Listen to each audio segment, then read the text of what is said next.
Yes, welcome everyone to our committee podcast. It's great to see you all here today. Our podcasts are a series of conversations with strata experts about how to build effective committees. And the focus of our conversations, as usual, be around contemporary issues and the human factors rather than strict legal requirements. In the first 6 episodes, we explored why people volunteer to be on a committee, their experience of joining a committee, and what are the most important steps for a committee to do from day one, like and including managing your manager. In the next 6 episodes, we explored with David Hamilton how to prepare your building for electric vehicles and the right way and the wrong way to go about it. To view those recordings, they're all available on our website, and you can head over to www.vicstrata.community and click on the Owners Corporation info banner, which is at the top right-hand corner. And then when you go there, you'll see the Owners podcast tile, and you'll see a list of all our podcasts and any supporting material. Today, we welcome, and give us a wave as I recognise you. We welcome back Nic Abbey and Catherine Leza. Nic has extensive experience in leading and serving on committees where he lives. Nic has great expertise in committee governance and advocates for the importance of community engagement. Catherine has experience of multi-storey apartment living, many project improvements with a particular passion for sustainability. Catherine also has had something like 15 different strata managers, so she's an expert on how to manage your manager. And Catherine also is the first lot owner to become president of SCA WA. And we welcome both back our regular guests. Today, however, we have a special guest. And give us a wave, Dr. Nicole Johnson from Strata Knowledge. Nicole is considered a strata expert for years of extensive research experience in our sector, including governance, building defects, insurance, building compliance, and professional pathways for strata managers. Welcome to you all, and thank you for joining. And it's great to see you back again, Nicole. I see you've been busy continuing your research into defects into strata buildings, and you've also been creating small research bites about all the different research you have done over your career to raise awareness of many improvements in our sector that need to occur. There's a particular research bite I thought we might dive into today. And this one relates, continuing our conversation, of course, in good governance, and it relates in particular transitioning governance responsibilities and how developers of strata schemes can implement better governance principles in the control period. You also have a second one where you take a bit more of a deep dive in strata governance responsibilities. To what extent should developers of strata schemes be responsible for good governance outcomes? Both these products are available on Nicole's website. She can tell us a bit more at the end about where you can get them. And if we can upload them and put them with the podcast, we will do that as well. So Nicole, just so that you can sort of tell us in your own words, one of the things that struck me was in the title, you suggested that developers can implement better governance principles in the control period. Does that imply that developers have or are delivering some but not enough, or are they absent altogether? How much better could they be? Well, first of all, thank you so much for having me. I'm always delighted to speak to lot owners and committee members in particular. For those that know my work, and I've been doing this now for quite a long time, you know, the lot owner and committees in particular are sort of my prime group that I speak to in my research. I am a committee, I've been on a committee for many, many years of a very complex scheme. And so I know some of the difficulties that people encountered and the challenges that they're faced. So I hope that my research can assist, and I hope more than anything that, you know, we see some policy and legal reform around some of the issues that we research that really do impact and affect lot owners and owners corporations, not only in Victoria but around the country. So I'm always delighted to come and have a chat. So this research and some of my views has really been, I suppose, a bit of a lifelong progression. It really started with my PhD, and For those that are really interested, you're welcome to read my PhD. I tried to write it in a way that it's quite readable. You might want to flick through a few chapters, but there are some interesting takeaways, I think, that might be interesting for people that have experienced some challenges, especially when they've bought off the plan and been that first committee, or, you know, in those early years of the life of a scheme. And so what I wanted to do with these research bites, as Julie mentioned, was just, they're sort of a page or two, but it sort of really brings what was in my PhD down to sort of easily digestible pieces in terms of research. And why I've done this is really because I want to continue to have the conversation and stimulate debate and conversation about what is currently happening in schemes, both in Victoria and across the country. So, you know, it's very accessible. I want people to engage in the conversation. So what I really discovered in my research journey was, and I'm particularly looking at what we're calling the transition period, and people define the transition phase or the transition period quite differently. But for me, and I probably have written most extensively on this, it really starts the first moment that a developer makes a decision that has an impact upon how a scheme will be governed into the future. So it's often before even, you know, any construction started. It's very early in that sort of planning phase of this development when they are making decisions that will impact. And it goes right through until that they transition from them being in control of the owners corporation or its committee to when you get independent owners that can move this forward. So that's what I'm talking about. And in schemes across Australia, there are an enormous amount of decisions that are being made by the developer.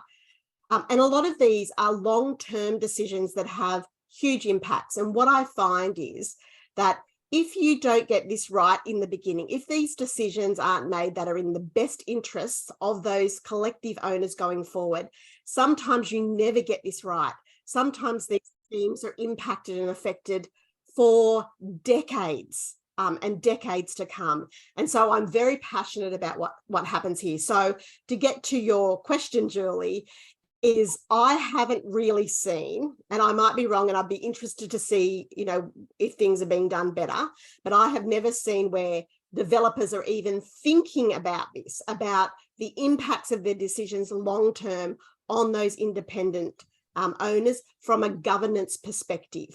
So remember, when we're talking about, this is where things get a little bit quirky, there's a difference between governance and management. And the legislation in this country doesn't do us any favours in terms of how they phrase what the role of a committee or what the role of the owners corporation is. And it's very clear that their role is to govern. Although the legislation doesn't explicitly tell us that, the framework that is embedded in the legislation is a governance framework. And how you govern is very different to how a scheme should be managed. And so that's not really ever considered. And there's a real misunderstanding by a lot of people about what those distinct roles are and how they are to be performed. And hopefully that sort of we'll flesh that out in this conversation today, I think. And so I haven't really, what I see from developers is it's very much, I think there's a two-pronged approach. One is about compliance. So they just comply with what they're required to do under the legislation. So the legislation provides quite strict rules about what you can and can't do. And throughout the years, I have seen some changes in terms of the legislation in all the states around some of those decisions that a developer can make. Don't go far enough, but I have seen some movement. And so they will do whatever they can do or whatever they can get away with to make sure that they can maximize their profit. Or, you know, to get out of it what they want to. The other part, the other prong is about marketing. This is all about marketing. So this is why we see constantly levies, those original levies way too low. They aren't created on a proper budget that takes away any warranties. You know, we should be seeing 2-3 year forecasted budgets as far as I'm concerned.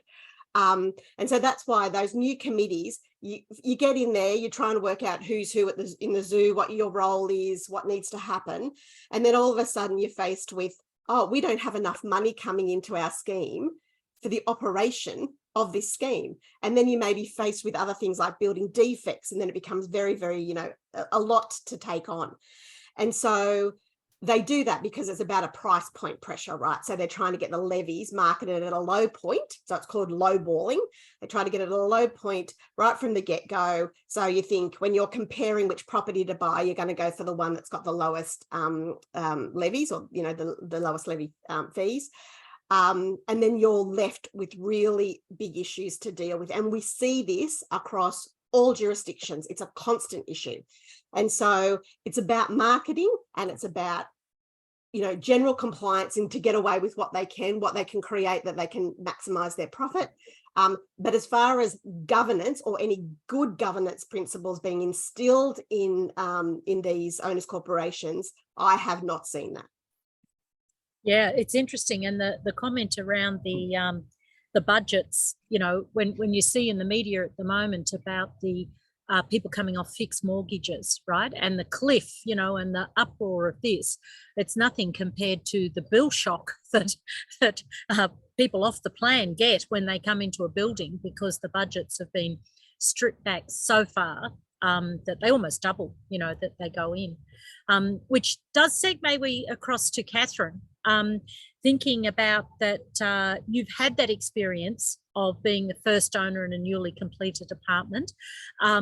What was your experience in that? Just touching on some of the things that Nicole raised there, but especially obviously budgets being one of them, and the lack of future, like not setting up the scheme really to succeed financially, even, let alone everything else that goes with it. What was your experience there? It was a shock, exactly as Nicole said, and exactly as you said, there was bill shock. So we got in there, and first of all, there was no real documents. So that was the big problem. There wasn't really, okay, well, what do we have to do? We have to get a cleaner, and we have to get all those basic things right. But we didn't know what we didn't know. So we didn't have all the documents, the handover documents. We didn't have a set of plans for what was built. We didn't have warranty documents for the fire safety equipment. We didn't know who installed the lift. I mean, it was all of that stuff, that basic stuff, that was left with the developer, and we didn't have it. So we were scrambling for the first time, exactly as you said, trying to figure out what we're doing, but then we didn't have all the basic information that we needed. And we were lucky in that instance of that building where the developer was still around and happy to take questions, and came back and fixed some defects and so on. But it was extremely difficult. And I take the point that generally, you know, I sit in these planning committees and things, and the developers are all concerned about the built form and getting it approved and then getting it sold. But they very rarely think about the livability or management or the governance afterwards. So, and there's nothing forcing them to. I think the only thing that forced them to in New South Wales, at one stage, developers were allowed to also be strata managers, and now they're not allowed to do that anymore. So that was one moment in time where they separated the two functions. But otherwise, no, it's extremely difficult to start off with not having the base documents, not having the base knowledge as well for most of the people. Yeah. Yeah, and that again for us too was one that they've picked up on, you know, about the developer staying on and being the strata manager. As Nicole said, there are a few improvements that have been made, but it struck me that not enough. And even in our own, there was a last minute change. We thought we had limited at least the power to enter into long-term contracts, and then of course got, changed over probably by the way more powerful people to allow open-ended again, just putting the unfair contracts kind of thing in place as well. So let's just hear Nic's experience before we circle back to Nicole. So Nic, you're where you currently reside is a large master planned estate. So this is one where typically the developer could hang on for quite a while because they are over there. They're typically in a large master planned estate, it's built over many years. It's very hard for the developer to hold, if you like, all of that land and infrastructure without getting a return on their investment. So they generally release pockets and then move on and sell off and, release pockets. I'm not sure if you were there from ground zero, but you certainly spent enough time on the committee to work out, you know, what was handed over and what wasn't. What has been, what was your take on that? Did a transition happen with the developer? Did the developer do positive things before handing over, or did they help in any way, or did they just stay out of the picture and leave you to it? Well, Julie, we need a conference to discuss these issues. Where does one begin? Firstly, I must also commend Nicole with her research, and the research briefs which are available on her website. They're excellent. And she has a combination like this, the PhD, which I've also read, and then, of course, you know, the much more manageable research briefs, just a couple of pages. So do yourself a favour and have a look at those on Nicole's website. How do I answer your question? Wisdom of hindsight. If only we knew the challenges really involved in the transition from being governed and perhaps more to the point managed to self-governing within a strata community, and what the challenges are. And the first challenge, you know, if you really want to control your own destiny, well, there's a lot of baggage. There's a legacy you're already dealing with. So that puts a lot of pressure on a community to get its act together and to govern well. So firstly, the power of knowledge. You know, do you really have some knowledge of strata governance principles in practice? Again, in the absence of a network of owners corporations, you know, that's challenging, but at the very least doing some SCA training, etc. The second thing that really occurred to us was defining roles and responsibilities, distinguishing between governance and management, as Nicole said. Otherwise, you're sort of trapped by the legacy of the past, which is sort of a managerial model, rather than where you're rising to the occasion and you're starting to govern strategically.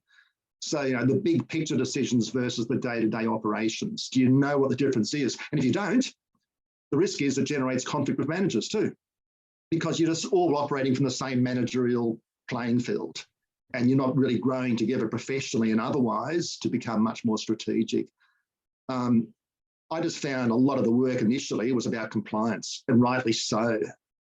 But it wasn't, you know, it's a really nuanced challenge as to how you start to rise above that and to look at, well, do we start to develop a strategic plan? You're okay, Julie? All good, Julie? Sorry, saw you. Yes, yeah, no. So finding the right balance between compliance and then the performance side of a committee's work.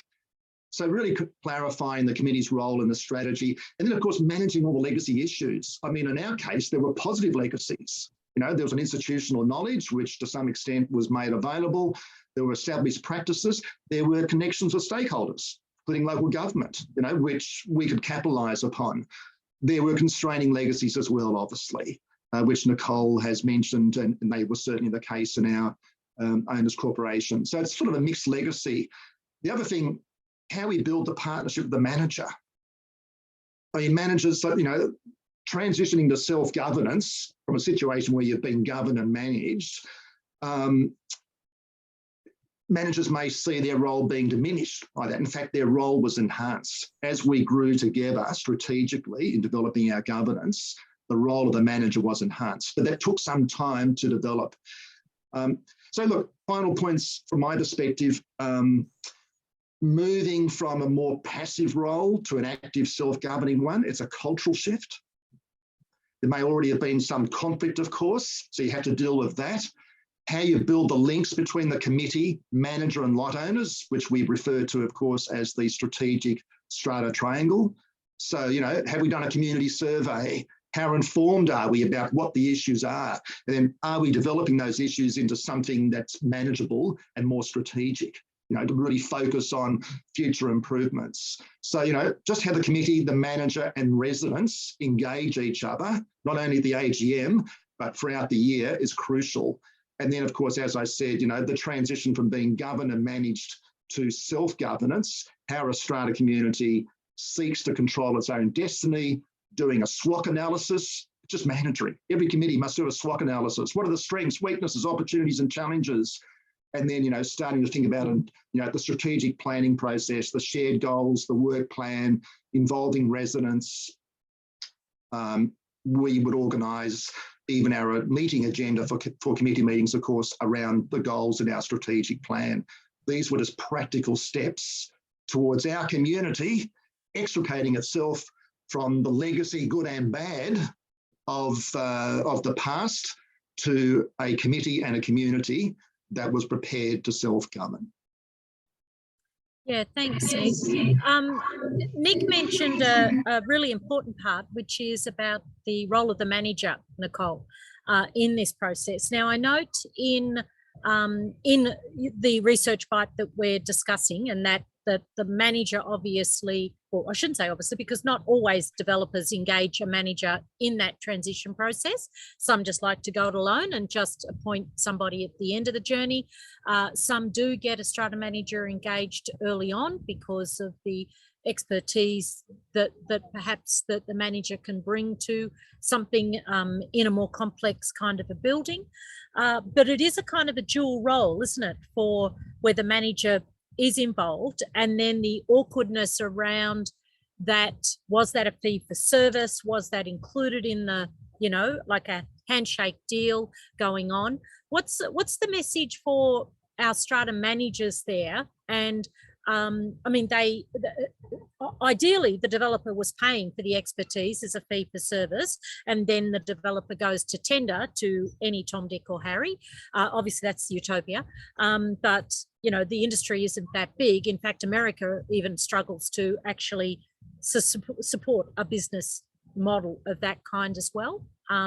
It's just, unfortunate. But and then the role of the manager in taking over. So none of this governance that we're ideally saying comes packaged. More often than not, it's the manager then who's trying to put all that together because they're taking over from day one. What's the sort of the message in your research bites there? Yeah, so I have been really critical for a really long time in relation to the role of the manager in this, and I'm critical for a number of reasons, and then I'm going to give you some sort of positive note at the end of this.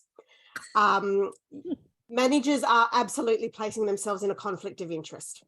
You can't get around it. It is absolutely 100% true. And I'm seeing, and I have seen over the years, that there are some managers that are saying, we will not do work for developers. We are stepping out of it. We're not getting ourselves involved because there's some complexities that come up in terms of fiduciary obligations that developers owe and also that managers owe. So it is a very, very problematic relationship. And some of the problems that we've encountered is so many times these and it's not to diminish the fact that managers have the knowledge that can assist in this transition. The problem is that too often they're doing this for free. So they're providing services for no payment in exchange for a contract. And it's usually a contract for 3 years, since most of the jurisdictions have now changed to have that time period fixed at 3 years. So then problems arise very shortly thereafter, especially if there's any issues around defects or if there's problems in relation to the relationship between these three different competing parties. And so what we see time and time again is the manager tries to step in and becomes this sort of piggy in the middle sort of position, because they're trying to get more future work from the developers. Then they've got the owners corporation that is actually their client who they owe fiduciary duties to. And so they're trying to manage this complex relationship, but it is always problematic because the independence is not there anymore. So it makes it, and so what we see is issues around trust for the manager, because if you've got independent people that have never been involved in an owners corporation situation before, they are heavily reliant on their manager, and there is a trust relationship that comes from that. Now, as soon as they see that they're doing something with the developer, or they're seeing that there's a relationship with the developer, because there's not a lot of transparency in terms of that relationship that is passed on to the new committee or owners corporation, then they will turn on the manager. And so I say to managers, okay, if you're going to go down this track, which I disagree with, but if you're going to go down it, because I understand that this is quite customary in strata, make sure the developer is paying commercial rates for the work that you are doing. So set out very, very clearly, this is what I do, and do not work for developers who are going to push down the budget, that are doing all these, problematic practices. Say no to those. Say no to those sorts of people. We, as a management industry, you need to unfortunately educate developers in terms of what we as a whole sector will tolerate and we won't. And we will not, we should not be tolerating that. And so you should be requiring commercial rates to be paid by developers for the work that you're doing in helping with the structure and their transition, because you do play a role, you can play a role. But I would also say to managers, why not, and I've got this in my brief, why don't you be really open and transparent and say to the developer, you should get 2 or 3 different quotes from different management companies, have it all out there, put it on the line, and have either an interim or a less than 1 year contract, so you can get getting over that initial hurdle.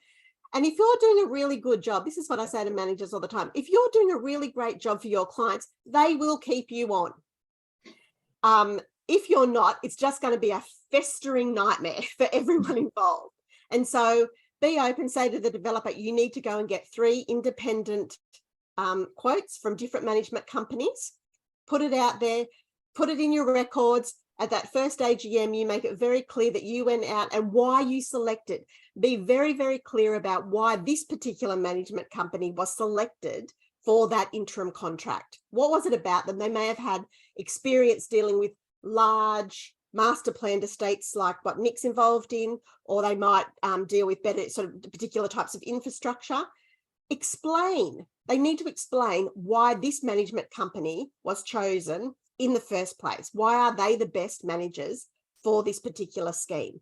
Then after that interim period, if you're doing a good job, they will keep you on, I assure you, because it's complex to change managers, right? It's a lot of work. So they will stay with you if you're doing a good job. So why not, let's just be really open and transparent about that process. So, but I've been barking on about this, Julie, now for I know. over a decade. No, but I am happy to see that some people are saying we will not do developer work anymore. We just won't, because of the complexities and the issues that come with that.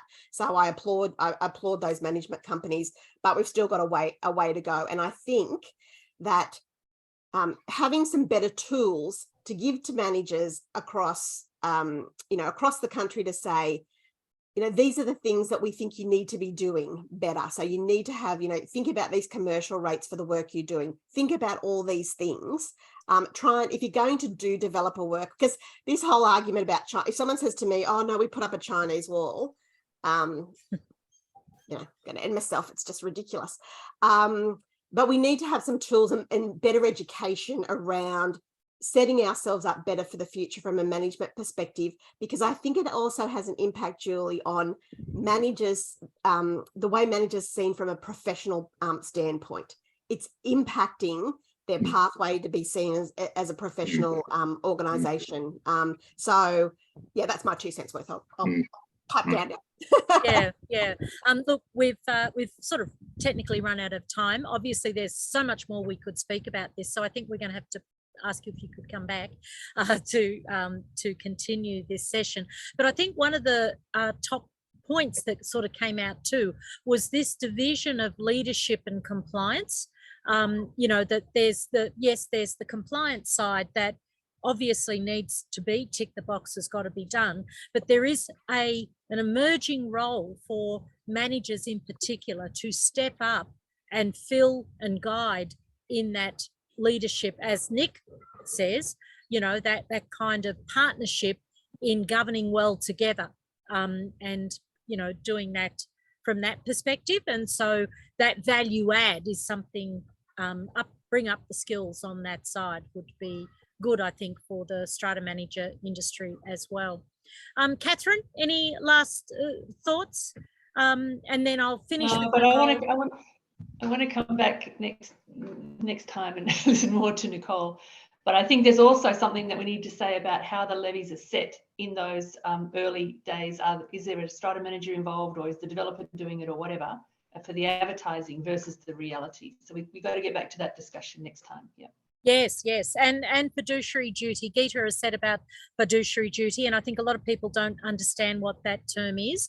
The other one, the other sort of sidebar I would have gone down to was to look at the actual duties, which again is in that fiduciary section of the developer, because the developer doesn't think at this stage that they have this role, but we are seeing some pretty, significant legal cases that are, indicating quite strongly they do. So, so I think that's the. I think everybody wants you back, Nicole. Well, that's very lovely. Always happy to come back. There's lots to talk about, obviously, and whenever there's interested people that want to engage in it, this is what I love, and so welcome. Happy to come back anytime. I'll just quickly say before we go. So my website is Strata Knowledge. So just strataknowledge.com. And there's lots of different, I put all my reports up there in these research briefs, and so you can have a little play around and download. You can download everything. It's really open and accessible. That's what I really wanted. So, welcome to, and contact me. You're welcome to. So. Yeah, thanks for having me. And before you just jump off, there's a couple of questions. Well, I didn't mean necessarily just you, Nicole, but there's a couple of questions just in that chat box, which is great for people to share their thoughts there. Avril, you've put out that you'd like to connect with people. Just an update on that is that we have been discussing through committee training and quite a lot of people now. We've over the last 12 months in particular, committee members, we have gathered along the way who are all interested in that networking with other committee members, and we've got a group that we're forming, working towards in particular a half-day expo in November. I haven't quite got the date yet, but now that we've got your email addresses, you will get an update about that, and that will be an opportunity for everybody to come together, and we can start to collect the information in particular of the particular things that you're needing, and where shared practices, those who have been doing it good, you won't be the only one that's going through something, all of that sort of thing. So we're working in that space, very importantly. Then I'd like to speak with someone regarding a 30-year building management agreement. A lawyer is what you want to speak to, specialised in strata in particular. About how to do that. There was one there on lot liability and entitlement. So for Victoria in particular, previously that was left up to the developer. In the new changes that came in 21, that's no longer the case. So the developer is not involved. The land surveyor is the person who's been tagged with the having to set the lot liability based on a structure, a framework, if you like, and which can be found in the Subdivision Act, and the entitlement is set by value. Again, both these set out in statutory requirements, which has taken away the little bit of crystal ball gazing that used to go on. Time will tell whether that's effective or not. Hi, Julie. It's Caitlin from MBCM Ballarat. Yeah. I just wanted to just mention with that we find that whilst the surveyors are supposed to be responsible for those decisions, they actually refer back to the developers in almost every instance to ask what the developer would want. Yeah. I mean, if we were in the room, you would have seen me look at Nicole going, we can see, because exactly the same thing's happening with building surveyors, and we know where that's got us in terms of defects. So the problem is it's the hand that feeds them. It's the same conflict of interest that is occurring. And again, until it gets dragged through courts, we're probably not going to see, because while it's a statutory requirement, there's no penalty. And until I don't like penalties or like moving the big stick thing. We should just all be able to do the right thing, but it just doesn't seem to work out that way. And unfortunately, Julie, surveyors think that mere owners corporation managers are just mere mortals who shouldn't breathe the same air as the surveyors. Yes, so exactly. They refuse to speak with us. Yep. Yes, that's another relationship we're working on, another stakeholder engagement. Thank you, everybody, for being here today. It was great to share this session with you. We're back again in a month. we will definitely get Nicole back for another conversation. I don't know at this stage whether that's next month because we haven't consulted her diary, but we will certainly be back next month with something of interest, contemporary issues to talk about again. Great session. Thank you to our guest speakers. It was great to see you all again. Thanks so much. Thank you.